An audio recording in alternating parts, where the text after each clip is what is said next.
বিরোধী দলনেতারই কোনো গ্যারান্টি নেই, তিনি আবার কি গ্যারান্টি দেবেন? এসআইআর ইস্যু উঠতে শুভেন্দু অধিকারীকে খোঁচা তৃণমূল নেতা কুণাল ঘোষের।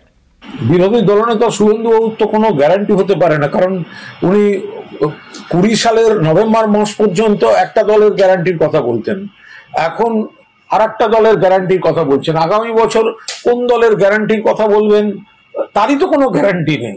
ফলে এই ধরনের গ্যারান্টির কোনো গ্যারান্টির মাফিক গ্যারান্টি আছে কিনা সেটা নিয়ে একটা গ্যারান্টিগত প্রশ্ন থাকতে পারে।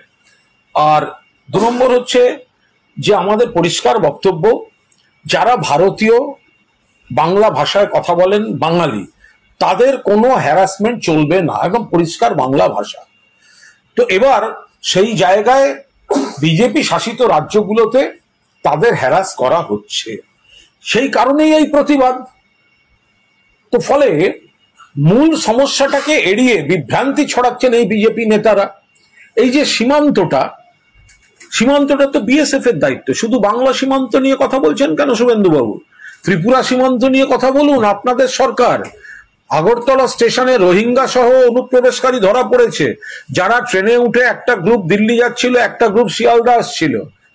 তো যদি শিয়ালদা চলে আসতো তাহলে তো দেখা যেত ত্রিপুরা থেকে ঢুকে বাংলায় ঢুকেছে। তো ফলে পরিষ্কার বাংলা ভাষা যে কথা হচ্ছে, আপনারা হিন্দু মুসলমান সকলকে বিপদে ফেলছেন। উনি যেগুলো বলছেন বাস্তব নয়, এটা বিজেপির রাজনৈতিক এজেন্ডা, এবং উনি বিজেপিতে আছেন বলে ওনাকে বলতে হচ্ছে। ওনাকেই জিজ্ঞেস করুন না।